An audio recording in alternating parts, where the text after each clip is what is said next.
할렐루야. 오늘도 주의 이름으로 축복하며 환영합니다. 오늘 여러분과 함께 하나님이 기뻐하시는 예배라는 제목으로 말씀 같이 나눕니다. 1800년대 후반에 뉴욕에서 목회했던 헨리 워드 비처라는 목사님이 계셨는데, 그분은 설교가로 굉장히 유명한 분이셨습니다. 많은 사람들이 예배 시간 전에 나와서 기다리다가 예배당에 들어갈 정도로 인기가 높았습니다. 당시 목사님은 노예제도의 부당성과 그에 따른 인간의 죄성에 대해서 신랄하게 비판하며 회개와 사회적인 정의를 외치는 용감한 설교자였습니다. 그날도 어느 주일과 마찬가지로 예배당은 사람들로 이추의 여주 없이 꽉 찼습니다. 근데 문제는 비처 목사님이 설교를 하는 것이 아니라 전혀 낯선 목사님이 강단에 올라가시는 것이었습니다. 이내 사람들이 수군거리기 시작했고 이미 몇 사람들은 웅성거리면서 자리에서 일어나 밖으로 나가기 시작했습니다. 이때 강단에 오른 설교자가 이렇게 얘기했습니다. 오늘 헨리 워드 비처 목사님이 아프시게 돼서 부득이 예배에 나올 수 없게 되었습니다. 대단히 죄송합니다. 저는 오늘 설교를 시작하기 전에 특별한 광고를 하나 할까 합니다. 지금 자리를 뜨고 계시는 분들 말고도 혹시 이곳에 헨리 워드 비처 목사님을 예배하기 위해 오신 분들이 계시면 주저하지 마시고 퇴장하셔도 됩니다. 우리는 헨리 목사님을 예배하기 위해 모인 자들이 아니라 하나님을 예배하기 위해 모인 사람들이기 때문입니다. 이때 장례는 조용해졌고 그날 예배는 특별한 성령의 역사가 넘쳤다고 합니다. 오늘 이 예화에서 우리가 배울 수 있는 하나의 교훈이 있지요. 우리가 드리는 예배 중심이 누구인가 하는 것입니다. 이 예화에서 이미 감을 잡으셨겠지만 우리가 먼저 드리는 예배의 대상이 누구인지, 그리고 그분이 무엇을 원하시는지 알아야 참된 예배가 가능하지 않겠습니까? 주일, 우리가 흔히 말할 때 이 썬데이, 일요일을 주일이라 부릅니다.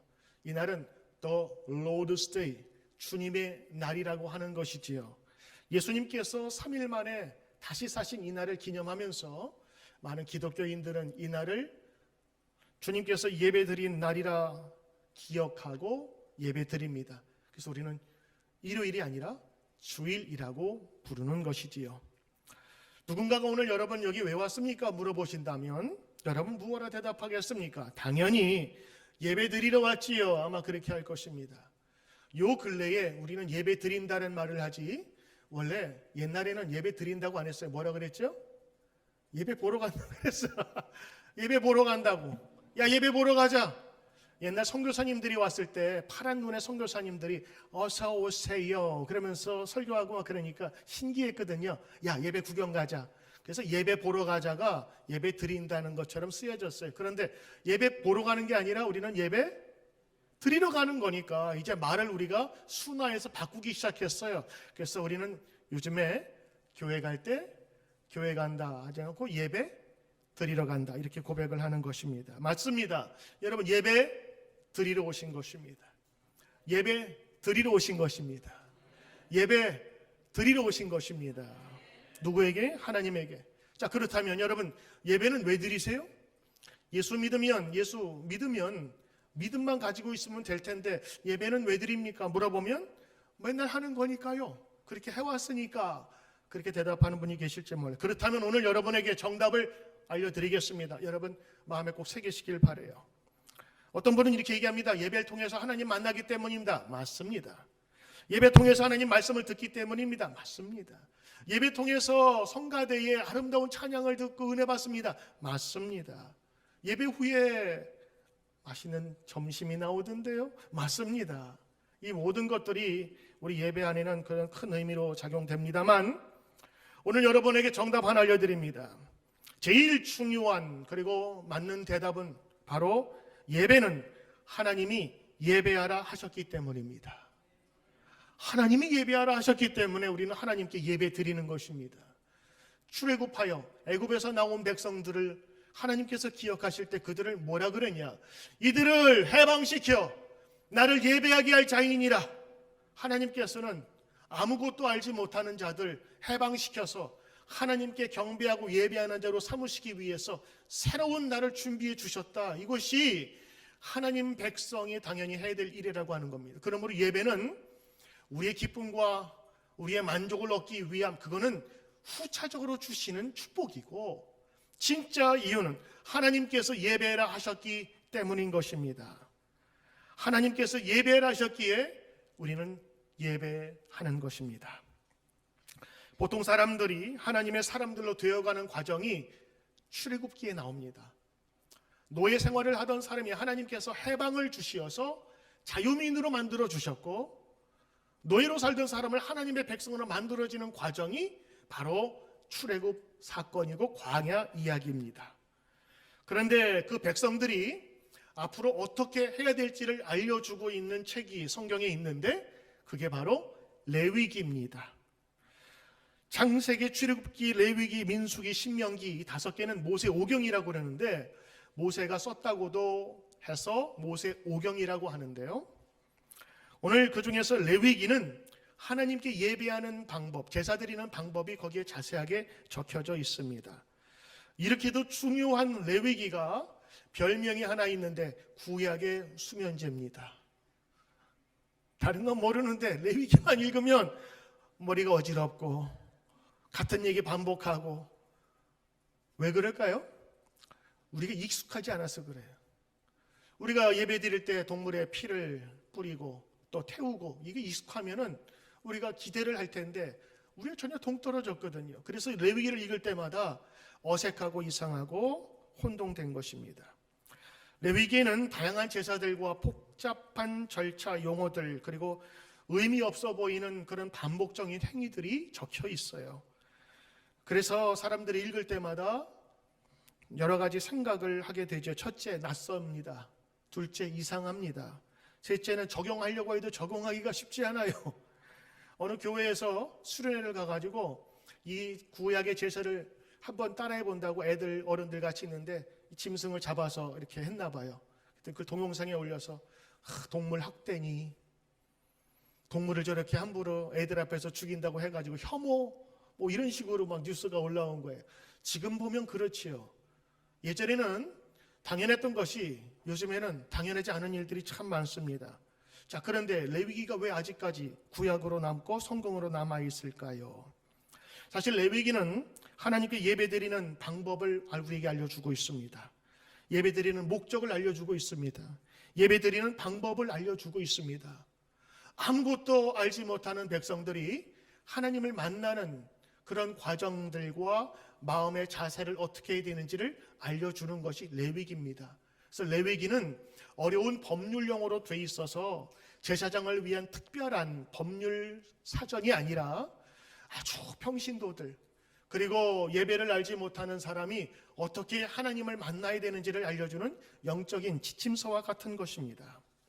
예배의 뿌리를 알려주는 이 레위기에 대해서 잠시 생각해 볼 것은 우리가 생명의 삶을 통해서 이번 주간이 바로 계속해서 레위기를 묵상하는 때이기 때문에 그렇습니다. 원래 레위기는 전통적으로 유대인들이 5살쯤에 자녀들에게 가르치게 하는 토라의 첫 번째 책입니다. 자녀들에게 가르칠 때에 창세기부터 가르치지 아니하고 레위기부터 가르친다고 하는 것은 그만큼 하나님을 어떻게 만나야 되는지, 하나님께 어떻게 가까이 가야 되는지를 철저하게 어렸을 때부터 가르쳐주는 첫 번째 책이라는 것에서 중요성을 찾을 수 있죠. 사실 레위기, 우리가 이름 제목이 레위기잖아요. 근데 원래 히브리어의 그 구조에 따르면 모든 첫 번째 나오는 그 단어나 동사가 그 책의 제목인 경우가 많아요. 그래서 레위기는 실제로 히브리어로 바이크라 이렇게 되어 있는데 그 뜻은 부르셨다라고 하는 뜻입니다. 그러니까 하나님께서 부르셨다. 그래서 레위기 첫 번째 보면 부르셨다 모세를, 그리고 제사에 대한 규정을 말씀하셨어요. 그래서 첫 번째 하나님께서 부르신 것이 레위기의 시작이고 하나님께서 부르신 것이 예배의 근원이다 볼 수 있는 거예요. 근데 이것이 번역을 되면서 레위기라고 이렇게 되어 있는데 이 레위기라는 제목 자체를 보면 마치 레위 사람들을 위한 책 같지만 그렇지 않습니다. 레위기는 나중에 붙여진 제목이고 원래 이스라엘의 그 히브리적인 제목은 부르셨다가 이 책 제목이에요. 그러니까 하나님께서 부르시는 그 목적, 부르시는 그 사람들이 어떻게 준비해야 되는가를 자세하게 알려주는 것이 레위기입니다. 그래서 레위기를 보면 처음에는 딱딱하고 어려운 것 같은데 이 영적인 진리를 알고 접근해 보면 굉장히 하나님을 가까이 할 수 있도록 안내해 주는 아주 좋은 지침서라고 볼 수 있는 것입니다. 여러분, 레위기는 하나님께서 회막에서 모세를 부르셔서 말씀하는 장면으로 시작이 됩니다. 원래 이 레위기의 내용을 쭉 보시게 되면 성막이라고 나오는데, 성막은 거룩할 성자에 막사, 텐트 할 때 그 뜻이거든요. 그러니까 하나님께서 광야 중에 이 텐트를 치셨는데 거기를 거룩하다가 인정하셨어요. 그래서 그것을 성막이라고 하는 거예요. 사실은 텐트지요. 원래 이 성막에는 여호와의 구름 기둥이 강림하고 성막 전체가 그분의 영광으로 가득 차기에 성막인 것입니다. 하나님의 구름은 그전에는 시내산 꼭대기에 있었지만 그것이 바로 회막으로, 성막으로 옮겨지면서 그 거룩한 텐트가 된 것이죠. 시내산 성전 위에 임한 구름이 이제는 회막으로 이동합니다. 그래서 이 성막이 완성된 후에 여호와께서 그곳을 자신의 거처로 삼고자 이동해 오신 것이지요. 그래서 그 성막에서 하나님을 만나는 방법들을 알려주시는 것이 바로 레위기입니다. 레위기 바로 전에 창출 레미신, 그래서 출애굽기 마지막 보면 성막에 대한 완성이 나와요. 그리고 성막이 다 완성된 다음에 그 성막에서 제사장들과 백성들이 제사 드리는 그 자세한 내용을 적어놓은 것이 레위기입니다. 자, 그렇다면 오늘 레위기서를 우리가 볼 때마다 이런 생각 들지요. 구약의 제사가 중요하고 하나님께서 그렇게 나가도록 하셨다면 지금 우리도 동물을 잡아서 혹은 이 레위기에 나와 있는 대로 제사를 드려야 되지 않겠습니까? 그런데 왜 구약의 제사와 지금의 예배는 전혀 다릅니까? 이렇게 물어보시는 분이 계실지 몰라요. 아주 좋은 예리한 질문이십니다. 그렇다면 저는 오늘 여러분들에게 예수님께서 하신 말씀을 전해주고 싶어요. 예수님께서는 이렇게 말씀하셨어요. 마태복음 5장 17절에 나는 율법을 폐하려 온 자가 아니라 율법을 완성하려 온 자다. 이것을 어떤 사람들은 오해해서 거봐, 율법은 망하지 않았어, 율법은 폐지되지 않았다고 이렇게 될지 모르겠습니다만 예수님께서 말씀하신 것은 완성의 개념이에요. 결국 예수님은 이 말인데 율법의 껍데기는 다 폐기되고 율법의 본질은, 알맹이는 완성되었다고 하는 의미입니다. 율법의 형식인 제사와 제의, 음식법, 정결법, 제사장 제도, 성전 제도, 이 모든 것 다 폐기되었습니다. 그런데 제사의 모양 말고 그 속에 담겨진 본질과 의미, 그리고 그 속에 담겨진 헌신, 그리고 음식법의 본질인 거룩한 구별들, 정결법의 본질인 도덕적인 순결, 제사장과 성전의 본질인 교회가 예수 그리스도를 통해서 완성된 것이라는 거예요. 그래서 예수님 십자가에 돌아가셨을 때 성전 휘장이 찢어졌다 그랬어요. 그 말은 뭐냐? 휘장은 성막과 지성소를 막아놓는 것이거든요.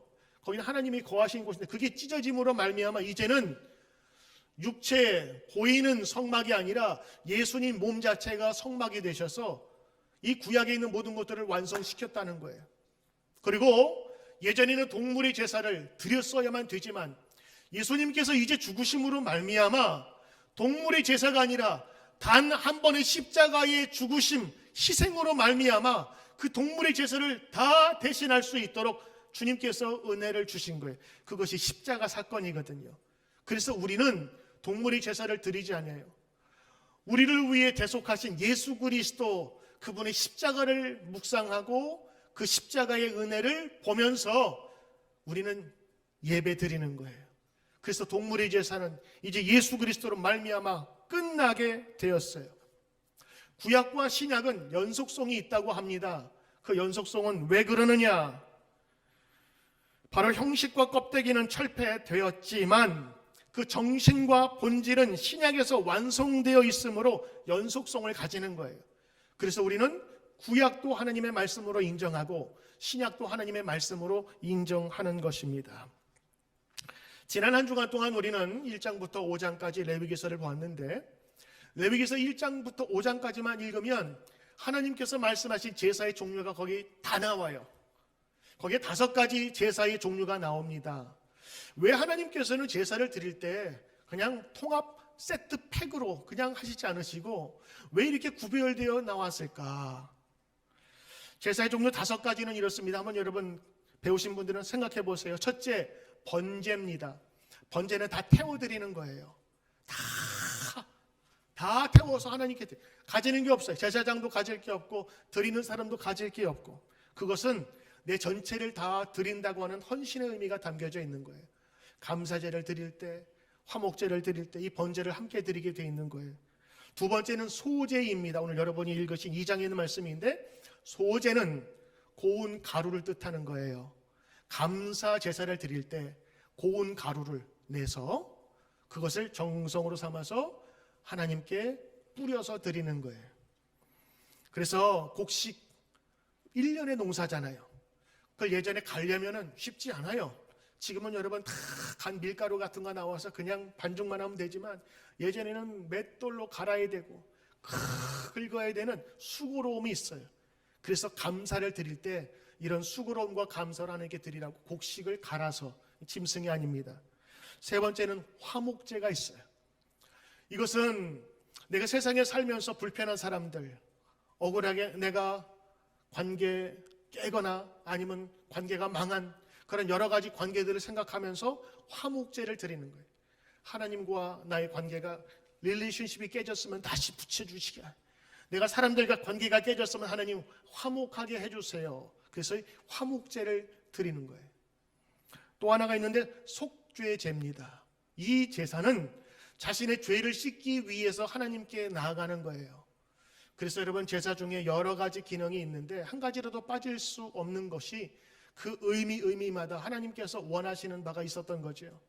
너희는 정결한 백성이 되어야 된다. 너희는 깨끗한 백성이 되어야 된다. 그러고 나서 그 방법을 알려주시는데, 세상에 살면서 죄를 지었을지라도 나에게 와서 이러한 방법으로 제사를 드리면 너희의 죄가 깨끗하여 지리라. 깨끗하여 지리라. 이 길을 알려주신 거예요. 여러분, 세상 어디에서 죄의 씻음을 가르쳐주는 그런 학교가 어디 있어요? 세상에서 더 잘 살고 더 빠르게 살고 더 지혜롭게 살고 이런 것을 가르쳐주지만 자기 죄를 씻게 하는 학교는 없거든요. 그러나 교회는 이 영적인 학교예요. 하나님께서 그 길을 만들어 주셨어요. 죄 있는 자 다 나에게로 오라. 제사를 통하여 내가 너의 죄를 씻어 주리라. 그래서 제사의 기능 중에 가장 중요한 것이 있다면 죄 씻음에 대한 믿음의 고백인 것입니다. 여러분, 오늘 이 제사 속죄제, 그 다음에 마지막 하나가 또 하나 있는데 속건제라고 하는 거예요. 속건제는 내가 다른 사람하고 살다가 재산상에 손해를 주거나 형사상의 문제가 있을 때 그것을 제사장에게 가져와서 제물을 드리고, 그리고 그것을 용서받는, 그래서 거기에 해당하는 것을 또 갚는 그런 어떤 재판관의 역할을 감당하게 되었어요. 그래서 번제, 소제, 화목제, 속죄제, 속건제, 이게 5가지 중요한 제사입니다. 하나님께서는 이 제사의 기능을 다 나누어 주셨어요. 하나님은 그 목적에 따라 제사를 드리도록 해주셨던 것이지요. 오늘 여러분이 예배를 드리고 있습니다. 여러분의 오늘 드리는 예배는 어떤 성격에 가깝습니까? 기도할 때 하나님, 내 남편과의 관계, 내 자녀와의 관계를 하나님 회복시켜 주세요. 이건 화목제의 기도를 드리는 것이고, 하나님, 어저께 우리 클라이언트가 싸웠습니다. 그 관계가 회복되게 도와주세요. 화목제의 성격이 있는 것이고, 혹시라도 여러분 기도 드릴 때 하나님, 오늘 나의 죄가 너무 무겁습니다. 나의 죄를 용서하옵소서라고 기도했다면 그건 속죄제에 가까운 것이고, 여러분들이 오늘 이 시간, 우리 아까도 기도하셨지만 주님 감사합니다. 내가 무엇이길래 오늘 나를 부르시고 이렇게 예배하게 만드셨습니까? 나를 한 주간 지켜주신 거 감사합니다. 이건 소제죠. 예배 드릴 때 하나님, 나에게 주신 은혜 감사하며 나의 모든 것이 전부가 되기를 원합니다. 이런 고백이 있다면 그건 번제의 예배가 제사가 되겠죠. 그래서 여러분들 오늘 이 예배, 우리 예배에는 이런 번제부터 시작한 속건제의 모든 제사가 다 들어있는 거예요. 그런데 사람들이 그 제사의 그 원리와 내용을 알지 못하고 그냥 와서 찬양하고 성가대 듣고 말씀 듣고 축도 받고 그리고 교회 사용료 조금 내고 가는 정도로, 이것이 교회의 전체 예배가 되었 것처럼 보여요. 그런데 오늘 하나님은 그 제사, 하나님을 만나는 과정을 이렇게 자세하게 하면서 이 모든 과정이 여러분에게 있어야 된다는 것을 알려주신 것이지요. 여러분, 제사의 그 목적을 보시면 특별히 번제가 있어요. 오늘 여러분 6장 읽으셨죠?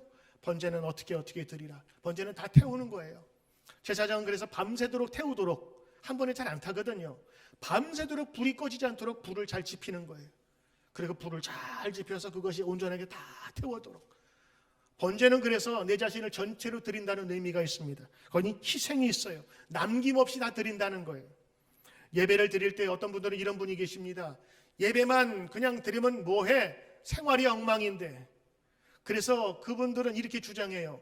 우리의 삶이 예배가 되어야 된다. 1시간 예배 드리는 게 아니라 우리 삶 전체가 예배 드려야 된다. 이게 번제거든요. 내 삶이 예배 드릴 때만 거룩한 게 아니라 여기서도 거룩하고 내 생활하는 일터에서도 거룩하고 가정에서도 거룩한 내 삶 전체가 온전하게 하나님께 드려지는 그 예배, 그게 삶의 예배요, 번제의 의미인 것입니다. 아브라함이 이삭 드릴 때에도 바로 이 번제로 제사를 드렸죠. 다 태워서 드립니다. 번제의 특징은 하나도 남김이 없는 것이 바로 특징입니다. 그것을 하나님께서 향기로 여기셨다, 좋게 여기셨다.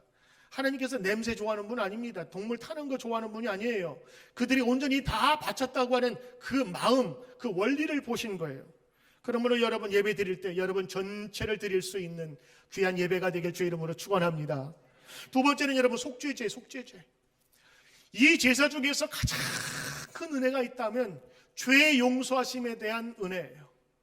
하나님께 번제를 드릴 수 있어요. 근데 나는 어떻게 될까? 속죄제는 내가 속죄제를 드림으로 말미암아 내가 거룩하게 되고 깨끗하게 되는 거예요. 여러분, 화장은 하는 것보다 지우는 게 더 중요하다고 우리가 늘 알잖아요. 세상 사는 것도 꾸미는 것보다 깨끗하게 살고 아름답게 사는 게 더 중요한 거예요. 제사, 속죄제는 그런 겁니다. 속죄제는 우리의 죄를 깨끗하게 씻어주는 거예요. 그런데 오늘 제사를 제가 같이 공부하다 보니까 저도 깜짝 놀란 게 있었어요. 저는 레위기장 쭉 여러 번도 같이 읽었지만 제사장이 짐승을 갖고 오면 다 하는 줄 알았거든요. 근데 오늘 내용을 보니까 제사를 드릴 때 이런 규정이 있어요. 첫째, 예배자, 제사를 드리는 사람이 자기가 범한 자가 형편에 따라서 소나 양이나 염소를 가지고 와요. 근데 가지고 올 때 좀 쩔뚝쩔뚝거리거나 뭐가 혹이 나가지고 아니면 털이 빠지거나 이런 거 갖고 오면 안 돼요.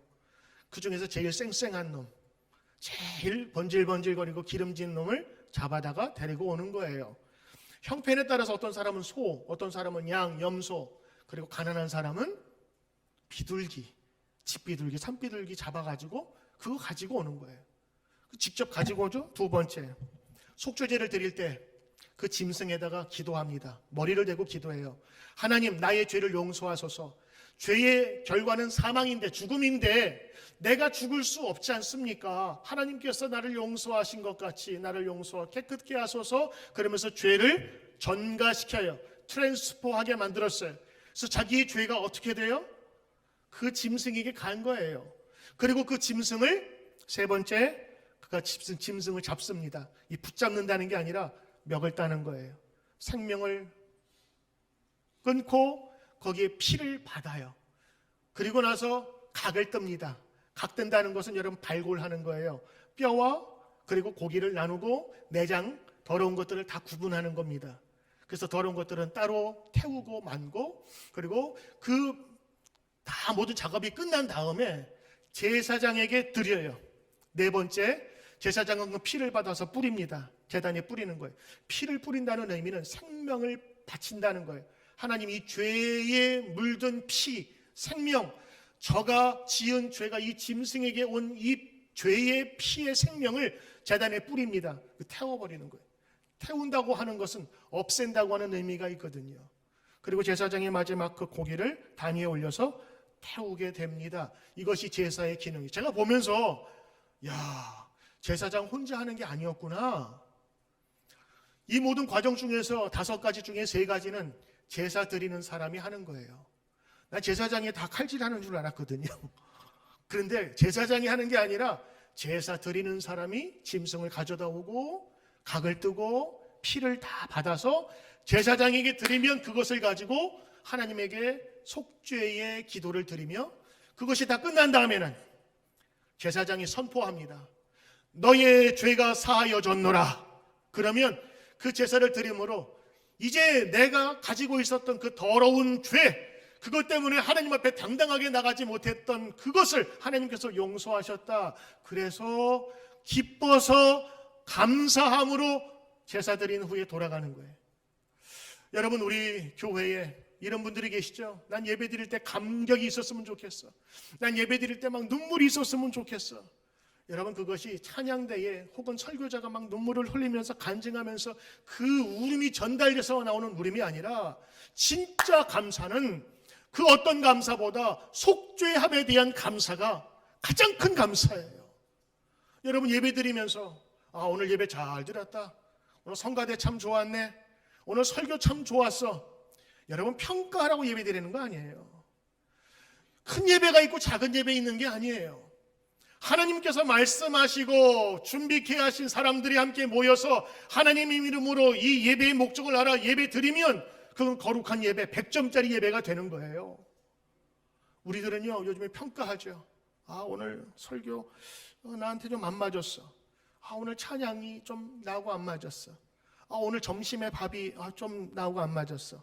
짰어. 싱거웠어. 오늘 밥이 좀 질었어. 그건 부수적인 거예요. 정말 하나님의 앞에 나와서 감사로 돌아가는 사람은 다른 거 없어요. 나의 죄를 이 예배를 통해서 사해신 줄 믿습니다라고 그 확신에 차서 돌아갈 때 기쁨이 넘치는 거예요. 그 기쁨은 다른 거 비교할 수 없어요. 내가 하나님 앞에서 성결한 백성이 되고 떳떳하게 설 수 있는 자신감 있고 자랑스러운 사람이 되어서 세상으로 돌아가는데 그 기쁨이 얼마나 크지 않을 수 없겠어요. 여러분, 제사장이 다 하는 게 아닙니다. 제물을 드리고 제물을 준비하고 각을 뜨는 제사자들의 정성이 바로 예배인 것입니다. 그런 의미에서 예배는 목사 혼자 하는 게 아니에요. 여러분이 함께 드리는 겁니다. 요즘 예배는 그냥 처음부터 앉았다가 마지막까지 그냥 착 하고 앉았다가 일어나는 것도 없이, 우리 교회도 대부분 처음에만 일어나고 다 앉아 계시지요. 제가 미국 교회 와서 처음 놀란 거는 설교하기 전에 말씀을 읽을 때 사람들이 다 일어나는 거예요. 무슨 일이지? 그랬더니 하나님 말씀을 성경 봉독을 할 때 하나님 말씀을 앉아서 들을 수 없다고 서서 듣는 거예요. 저도 예상하고 어색했지만 굉장히 그게 영적인 의미로 다가오더라고요. 감히 하나님 말씀인데 설교는 사람이 하니까 앉아서 들을 수 있지만 하나님 말씀은 어찌 그럴 수가 있느냐 하면서 서서 듣더라고요. 저도 할까 하다가 힘드실까 봐 저는 못하고 있어요. 그러나 그런 마음으로 하나님 말씀 들어야 된다고 하는 거예요. 여러분, 예배의 가장 큰 은혜가 뭐죠? 하나님 말씀이 임하고 하나님 말씀에 대한 분명한 확신이 뭐예요? 제사 속죄제를 드리고 난 이후에 제사장을 통해서 주시는 말씀, 너의 죄가 사하여졌노라. 오늘도 예배드리는 여러분에게 죄의 사죄함의 은총이 넘칠 줄 믿습니다. 이게 믿어지지 않으면 감격이 안 돼요. 아무리 시스템이 좋고 좋은 설교자와 성가대와 밥이 좋을지라도 뭐예요? 밥 따지면 더 좋은 데 많고 예배 규모와 화려함 따지면 더 큰 교회에서 더 큰 쇼처럼 보이는 그 예배를 참석할 수 있는데, 그렇지 않아요. 작은 예배라 할지라도 하나님 앞에 이 확죄, 속죄에 대한 은혜를 나누는 사람은 가장 큰 축복을 받는 줄 믿습니다. 또 하나가 있다면 화목제예요. 화목제. 그래요. 제사는 하나님 부르셨어요. 부르신 사람들이 예배 드리는 거예요. 감사하지요. 그런데 하나님께서 왜 화목제를 드리라고 하셨을까? 화목제는요, 화목을 위해 드리는 거예요. 예수님 말씀하셨잖아요. 너희들 가운데 화목하지 않고 나에게 예배 드리지 말라. 너희가 화목한 이후에 나에게 찾아오라 그러면서 나에게 찾아오라 말씀하셨어요. 저를 보세요. 괜찮아요? 화목하기 위해서. 그래서 이 화목은 하나님과의 화목뿐만 아니라 사람들과의 화목을 이야기하는 거예요. 보세요. 하나님께서 원하시는 것은 사람과 하나님과의 직접적인 관계죠. 그런데 왜 화목제를 드리라 하셨을까? 화목제의 이유가 있어요. 그것은 너희들이 세상에 살아가면서 하나님의 자녀로서 불편함이 없도록 살아가도록 만들어준 거예요. 번제와 다른 제물은 다 태워 그리고 제사장에게 주기도 하고 나눠주죠. 그런데 화목제는요, 제사를 드린 다음에 제사 드린 사람이 가져가요. 제사장에게는 그 뒷다리 하나 주고 나머지를 다 갖고 오는 거예요. 그리고 나서 어떻게 하느냐? 하루 만에 다 먹어야 돼요. 지금처럼 냉장고가 없었던 시절에 고기를 하루 이상 두면 상합니다. 그리고 하루 동안에 다 먹어야지 되는 거예요. 그것이 화목제의 온전한 제사라고. 그러면 이걸 다 먹으려면 집에 가서 어떻게 해야 돼요? 혼자 다 먹을 수 있어요? 먹어봐야 두세 근이지. 그럼 어떻게 하느냐? 옆집 불러요. 지나가는 사람 불러요. 예쁜 사람 불러요. 평소에 못한 사람 불러요. 그리고 이거 먹어야 되니까 누구도 불러야 될까? 미운 사람도 부르고 꼴배긴 사람도 부르고 얄미운 사람도 부르고, 때로는 이거 처리해야 되니까 이거 처리해 주는 게 고마운 거니까 원수 같은 놈도 불러서 자리에 앉게 하라. 그걸 하루에 다 먹게 한 거예요. 화목제는요, 억지로라도 관계가 틀어진 사람들 먹는 자리에 같이 나오게 해서 먹게 하신 하나님의 은혜가 있는 거예요. 그것이 하나님께서 원하신 제사 중에 하나였어요. 여러분, 하나님만 잘 믿으면 된다? 누가 그런 소리 해요? 구약의 예배의 전통, 제사의 전통에 보면 하나님과의 관계가 올바르고 사람과의 관계가 올바를 때 그것이 온전한 신앙이라고 얘기하고 있는 거예요. 하나님은 이 제사를 통해서 우리에게 어떤 교훈을 주시는 거예요? 너희들이 드리는 예배가 하나님만이 아니라 너희와 함께하는 성도들, 이웃과 함께 바라봐야 된다고 하는 거예요. 그래서 위로는 하나님과의 관계, 번제, 소제, 그리고 속죄제, 그리고 또 하나 제사의 기능 중에서 사람들과 함께 누릴 수 있는 제사, 그게 뭐예요? 화목제, 속건제. 그거는 사람들과의 수평의 관계. 그래서 어떤 신학자는 이렇게 얘기했어요. 예배는 하나님과 나의 관계, 그리고 이웃과 성도들과의 관계 속에서 이루어지는 수평과 수직의 만남이다. 그게 뭐죠? 십자가잖아요. 위아래, 그리고 옆에, 위아래, 옆에. 여러분, 이게 십자가의 의미예요. 십자가라고. 근데 예수님도 비슷한 얘기 하셨네. 오늘 말씀을 준비하다 보니까 예수님이 성만찬 하시면서 떡을 떼고 나를 기념하라. 그리고 포도주를 나누어 주면서 너희가 이것을 마시라. 내가 너에게 새로운 계명을 주노라. 그러면서 예수님께서 말씀하신 게 있죠. 그 새로운 계명이 뭐죠? 위로는 하나님을 사랑하고 밑으로는, 옆으로는 내 이웃을 내 몸처럼 사랑하라. 이것이 선지자가 우리에게 주신 첫째 강령이요 새 계명이니라. 새 계명이니라. 구약의 예배의 정신과 다르지 않아요. 예수님도 이 정신을 알고 계셨어요. 여러분, 예배만 잘 드리고 하나님만 바라본다고, 혹은 이웃만 내가 잘 살면 된다고, 아니에요. 이 제사의 기능은 이 모든 것이 다 들어가 있는 것입니다. 사랑하는 성도 여러분, 예배는 그런 겁니다. 첫째, 하나님께서 부르셨다고 하는 거예요. 그리고 하나님께서 우리로 예배하라 하셨기 때문에 예배 드리는 것입니다. 그리고 예배는 정성과 희생으로 드리는 번제의 의미가 있고, 예배만 잘 드려도 우리의 죄가 용서받는 놀라운 기쁨이 있는 것이 예배예요. 이건 하나님께서 약속해 주신 거예요. 오늘 여러분 예배 드리셨죠? 여러분의 죄를 자백하고 고백하고 하나님께 나아가면 하나님께서 여러분의 죄를 다 씻어주시는 줄 믿습니다. 그 믿음 갖고 나가는 거예요.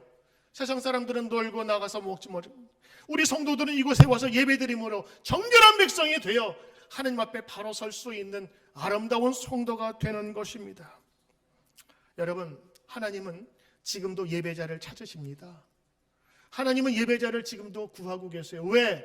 하나님은 예배 받으시길 원하시는 분이시고, 그것을 위해서 하나님께서는 인간을 창조하셨고 우리를 만드셨고 부르신 거예요. 여러분이 믿는 사람이라면, 하나님을 섬기는 사람이라면 예배를 우리는 게을리하면 안 됩니다. 다른 건 몰라도 예배가 우리의 목적입니다. 예배가 우리의 생명입니다. 예배를 통해서 생명을 얻을 뿐만 아니라 하나님을 영화롭게 하고 예배드리는 자에게 된 축복이 있는 거예요. 예배만 잘 드려도 우리의 죄가 씻음받습니다. 예배만 잘 드려도 우리의 모든 관계가 주 안에서 회복됩니다. 오늘 이 믿음의 고백과 감격이 저와 여러분에게 넘치길 바랍니다. 하나님은 지금도 우리를 찾으십니다. 시편 51편 17절에 하나님께서 구하시는 제사는 상한 심령이라, 하나님이여 상하고 통회하고 broken heart, 부서진 나의 마음을 주님께서 받으신다고 하셨으니, 하나님 내 상한 마음도 받으시고 정성껏 이 양과 소를 준비하듯 주님께 준비하며 나가는 우리 예배자들 되게 하소서. 오늘 이 찾으시는 이 한 사람, 그 예배자가 저와 여러분이 되기를 바랍니다.